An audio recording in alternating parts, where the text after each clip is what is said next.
মাছ আর তরকারির ঝুড়ি নিয়ে নিজে কষ্ট করে এলেন?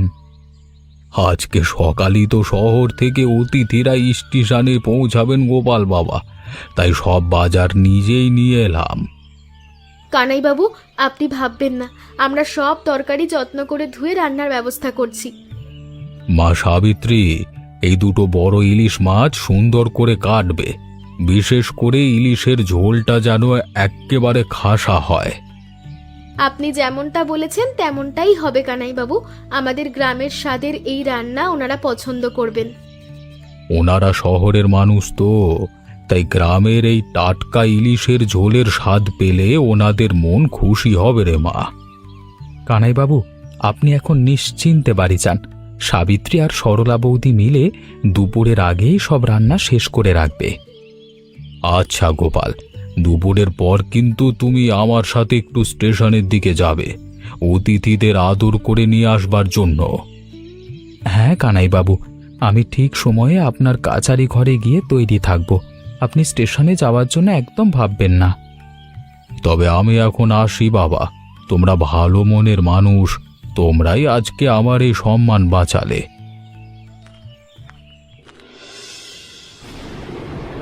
এই কি সর্বনাশ হলো গো সাবিত্রী বোন, আমাদের এই উনুনটা পানির জলের সাথে সাথে বাতাসে আজ সকালে ভেঙে চৌচির হয়ে গেছে। ওমা, এ কি আজব কপাল আমাদের। সরলা বৌদি, তোমার এই ভালো উনুনটাও শেষ পর্যন্ত মাঝখান থেকে ভেঙে গেল। এ তো বড় জটিল সমস্যা এসে হাজির হলো। এখন কানাইবাবুর অতিথিদের এত খাবার রান্না হবে কিভাবে? হ্যাঁ গোপাল দাদা, এই দুর্যোগের দিনে বাইরেও হালকা বৃষ্টি শুরু হয়ে গেছে, বাইরে রান্নারও তো উপায় নেই। এত বড় দুটো ইলিশ মাছ আর তরকারি ওই ঘরের ছোট গর্ত করা উনুনে কোনোভাবেই তৈরি করা যাবে না। শহরের বড় বাবুর আর কিছুক্ষণের মধ্যেই স্টেশনে এসে নামবেন। এখন এখন এই শেষ সময় আমরা কি করব ভাই? কানাইবাবু আমাদের বিশ্বাস করে দায়িত্ব দিয়েছিলেন, এখন ওনার সামনে আমরা মুখ দেখাবো কি করে দাদা? খুব দুঃখের বিষয় হলেও এবার আমাদের হার মেনে নিতেই হবে সাবিত্রী। এভাবে হাত গুটিয়ে বসে থেকে তো লাভ নেই। হ্যাঁ গো, কানাইবাবু আমাদের গ্রামের এত সম্মানিত প্রবীণ ব্যক্তি, ওনাকে গিয়ে সব সত্যি কথা খুলে বলাই ভালো। আমি এখন এই কানাইবাবুর কাচারি ঘরে যাই, ওনাকে সব জানিয়ে ক্ষমা চেয়ে। তিনি নিশ্চয়ই অন্য কোনো ভালো ব্যবস্থা করবেন। কি হলো গোপাল বাবা, এর মধ্যে কি তোমাদের ঘরের সব রান্না বান্না শেষ হয়ে গেল? তুমি একলা কেন এলে? কানাইবাবু, আমাকে আপনি ক্ষমা করে দিন। আমাদের রান্নাঘরের উনুনটা আজকে সকালে হঠাৎ একেবারে ভেঙে গেছে। সে কি কথা গোপাল, সরলা মায়ের ঘরের উনুনটাতেও কি এত বড় ইলিশ মাছের তরকারি মোটেও রান্না করা গেল না? না কানাইবাবু, সরলা বৌদির উনুনটাও তো বানের জলের ঝাপটায় আজকে সকালে মাঝখান থেকে ভেঙে একেবারে চৌচির হয়ে গেছে। এই শেষ মুহূর্তে এসে তোমরা আমাকে কেমন আজব কথা শোনাচ্ছ বাবা। শহর থেকে অতিথিরা তো এখনই স্টেশনে এসে নামবে। এই বৃষ্টির দিনে বাইরেও রান্নার কোনো উপায় নেই কানাইবাবু। আমাদের ভুল হয়ে গেছে, আপনি অন্য ব্যবস্থা করুন। এখন এখন আমি অজ গায়ে হুট করে কোথায় অন্য রাঁধুনি পাবো বাবা? আমার সম্মান তো একেবারে শেষ। কানাইবাবু, আপনার এ কি হলো? আমার বুকের ভেতরটা কেমন করছে বাবা গোপাল, শরীরটা ভালো লাগছে না, কেমন যেন। আপনি ভয় পাবেন না কানাইবাবু, আমি এখনই আপনাকে নিয়ে শহরের ভালো চিকিৎসকের কাছে যাওয়ার ব্যবস্থা করছি। বৌদি, এ কি বিপদ হলো বলো তো? কানাইবাবু হঠাৎ করে অসুস্থ হয়ে পড়েছেন, গোপাল ওনাকে হাসপাতালে নিয়ে গেছে। উমা, এ কি শুনছি অমিত? কিন্তু শহর থেকে যে ওনার ধনী অতিথিরা আসার কথা ছিল, ওনাদের এখন কি হবে ভাই? হ্যাঁ বৌদি, খবর এসেছে ওনারা নাকি এতক্ষণে শহরের ট্রেন থেকে নেমে গ্রামের ওই স্টেশনে এসে একলা দাঁড়িয়ে আছেন। কানাইবাবু তো হাসপাতালে চিকিৎসকের কাছে আছেন, এখন ওনাদের স্টেশনের পর থেকে এই গ্রামে আদর করে কে আনবে ভাই? কানাইবাবুর তো এই গ্রামে ওনার নিজস্ব বলতে আর কোনো মানুষ নেই বৌদি, ওনারা তো এখন বিপদে পড়বেন। অমিত ভাই, তুমি আর দেরি না করে এখনই ওনাদেরকে আনতে যাও বড় স্টেশনের দিকে। আমি স্টেশনে যাব বৌদি, কিন্তু আমি ওনাদের একা গিয়ে কি বলবো আর কোথায় বা ওনাদের থাকতে দেব? তুমি ওনাদের কানাইবাবুর কথা বুঝিয়ে বলো এবং আদর করে আমাদের এই গ্রামের দিকে নিয়ে এসো। বাকিটা আমরা দেখছি। আচ্ছা বৌদি, তুমি যখন বলছো আমি আর সময় নষ্ট না করে এখনই স্টেশনের পথ ধরে রওনা দিচ্ছি। চলো সরলা বৌদি, এভাবে ম্লান মুখে হাত গুটিয়ে এক জায়গায় বসে থাকলে তো আর কোনো লাভ হবে না। কেন সাবিত্রী বোন, তুমি এখন এই ভাঙা উনুনের ভেতরে হঠাৎ করে কি করার কথা ভাবছো বোন?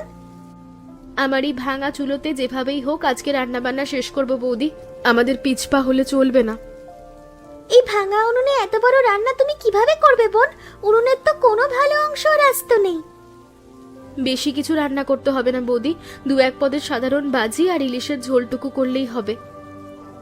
তা অবশ্য ঠিকই বলেছ, ফ্রেশ ইলিশের মাছের ঝোল করলে তো উনুনের সময় আবার খাটুনের প্রয়োজনই নেই। কানাইবাবু আমাদের গ্রামের এত সম্মানিত প্রবীণ ব্যক্তি, ওনার মান সম্মান এভাবে আমরা নষ্ট হতে দিতে পারি না। হ্যাঁ বোন, কানাইবাবু আমাদের স্নেহ করেন, ওনার বিপদের দিনে আমাদের ওনার পাশে শক্ত হয়ে দাঁড়াতেই হবে। তবে আর কথা বাড়িয়ে লাভ নেই বৌদি, চলো দুজনে মিলে ভাঙা উনুনেই কাঠের জাল জেলে হাত চালাই। তুমি ঠিক বলেছ বোন, আমার মন দিয়ে কাজ করলেই ভাঙা উনুনের আছেও রান্না খাসা হবে।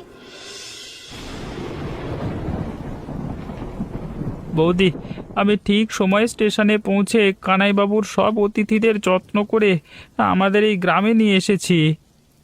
খুব ভালো কাজ করেছো অমিত।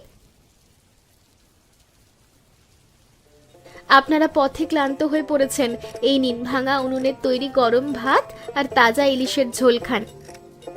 বাহ বৌদি, তোমরা এই বিপদে মাঝেও এত সুন্দর সুস্বাদু রান্না বান্না শেষ করে ফেলেছো দেখে অবাক হচ্ছি। কানাইবাবুর সম্মান বাঁচানোর জন্য আমরা 2 বান্ধবী মিলে এক মনেই ভাঙা উনুনে হাত চালিয়েছি রে অমিত। অমিত ভাই, অতিথিরা কেমন তৃপ্তি করে খাচ্ছেন দেখো। শহরের মানুষেরা আমাদের গায়ের ইলিশের ঝোল পছন্দ করেছেন।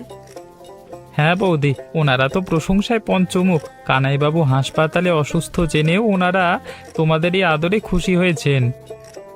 আমার মনের ভেতর দুশ্চিন্তা ছিল রে অমিত, ভাবছিলাম শেষ মুহূর্তে ওনাদের ঠিক মতো খাওয়াতে পারবো কিনা। ওনাদের খাওয়া শেষ হয়েছে বৌদি, এবার ওনারা শহরের রাতে ট্রেন ধরবার জন্য আবার স্টেশনের দিকে রওনা হবেন। কানাইবাবু, আপনি এখন কেমন আছেন? আপনার এই শেষ মুহূর্তের অসুস্থতার জন্য আমার অপরাধ বোধ হচ্ছে। আমি এখন একদম সুস্থ আছি গোপাল বাবা। ডাক্তারবাবু বললেন সময়ের মতো হাসপাতালে আসায় বিপদ কেটে গেছে। কানাইবাবু, আমাদের 2 ঘরের উনুন ভেঙে যাওয়ার কারণে আপনার অতিথিদের আমি মাঠে কোনো খাবার খাওয়াতে পারিনি। ও কথা বলে তুমি মনে আর কষ্ট পেও না গোপাল, এতে তো তোমার বা সাবিত্রী মায়ের কোনো দোষ নেই। কানাইবাবু, আপনার এই বিপদের দিনে আমরা ঠিকমতো দায়িত্ব পালন করতে পারলাম না, আমাকে দয়া করে ক্ষমা করুন। তুমি ক্ষমা চাইছো কেন বাবা? আমি বরং শহরে ওনাদের চিঠি লিখে আমার এই হঠাৎ অসুস্থতার কথা সব বুঝিয়ে বলবো। কানাইবাবু, আপনাকে নতুন করে কোনো চিঠি লিখতে হবে না, আমরা সব কাজ সুন্দরভাবে শেষ করেছি। সে কি কথা গোপাল বাবা, উনুন ছাড়া তোমরা আবার এত বড় ধনী আত্মীয়দের এই দুর্যোগে খাওয়ালে কিভাবে? সাবিত্রী আর সরলা বৌদি মিলে ওই ভাঙা উনুনেই যত্ন করে গরম ভাত আর তাজা ইলিশের ঝোল রেঁধে খাইয়েছে কানাইবাবু। কি বলছো কি গোপাল বাবা? সাবিত্রী মা আর সরলা মা মিলে আমার এই সম্মান একেবারে বাঁচিয়ে দিল। হ্যাঁ কানাইবাবু, অমিত নিজে স্টেশনে গিয়ে ওনাদের আদর করে এনেছিলেন এবং খাওয়া শেষে আবার ট্রেনে তুলে দিয়ে এসেছে। গোপাল বাবা, আজকে আমি তোমাদের এই অভাবের ঘরের উঠোনে দাঁড়িয়ে মনের সব মানুষকে অনেক বড় ধন্যবাদ জানাতে চাই। কানাইবাবু, আপনি আমাদের গ্রামের এত বড় সম্মানিত অভিভাবক, আপনার সম্মান বাঁচানো তো আমাদের পরম ধর্ম। সাবিত্রী মা, সরলা মা আর অমিত মিলে এই বানের দুর্যোগের দিনে আমার যা উপকার করেছে তার কোনো তুলনা হয় না। কানাইবাবু, ওনারা তো কর্তব্যের কথাই ভেবেছেন। আপনি সুস্থ শরীরে ঘরে ফিরে এসেছেন, এটাই আমাদের আনন্দ। গোপাল বাবা, তোমরা যে নিঃস্বার্থভাবে আমার পাশে দাঁড়িয়েছ তার জন্য আমি তোমাদের সবাইকে আজকে পুরস্কৃত করতে চাইছি। না কানাইবাবু, এতে আমার কোনো অবদান নেই। সব খাটুনি সাবিত্রী, অমিত আর সরলা বৌদি করেছে। তা আমি ভালো করেই জানি গোপাল, তবে এই পুরস্কার তো কোনো টাকা বা ধনের অহংকার নয়। কানাইবাবু, আমরা তো কোনো পুরস্কারের আশায় এ কাজ করিনি। আপনার মুখের হাসিটাই আমাদের সবচেয়ে বড় পাওনা।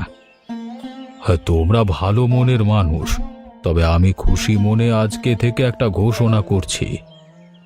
কি ঘোষণা কানাইবাবু? আপনি গ্রামের ভালো মানুষের জন্য নতুন কোনো ভালো কাজের কথা ভাবছেন নাকি?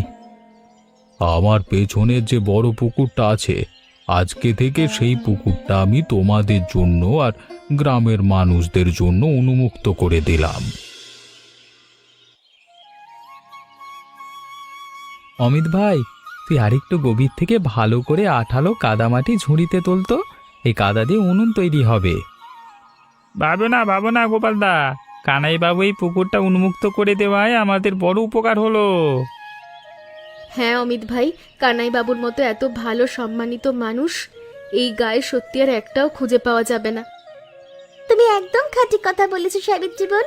কানাই বাবুর এই উপকারের কথা গ্রামের কোনো মানুষ ভুলবে না। কানাইবাবু আমাদের যে সুযোগ করে দিলেন, তার জন্য আজকে থেকে আমাদের কারোর ঘরের উনুন আর বানের জলে ভাঙবে না ভাই। ঠিক বলেছো গোপালদা, এখন থেকেই ভালো কাদামাটি দিয়ে গ্রামের প্রতিটি ঘরের মহিলারা মজবুত উনুন করতে পারবেন। সরলা বৌদি, দেখো উনুনটার আকার কেমন চমৎকার হয়েছে। এবারের উনুন বানের জলের ঝাপটাতেও ভাঙবে না, দেখো। হ্যাঁ সাবিত্রী বোন, সবাই মিলে একসাথে হাত লাগিয়েছি বলি আজ আমাদের এই উঠোনে এত বড় খুশির আলো ফুটেছে বোন। পরস্পরের প্রতি ভালোবাসা আর সততা থাকলে যে কোনো কঠিন সমস্যাও সহজ পথ ধরে দূর হয়ে যায় ভাই। একদম খাঁটি কথা বলেছো গোপাল ভাই। চলো, আজকে এই আনন্দের দিনে আমরা সবাই মিলে কানাই বাবুর জয়গান গাই।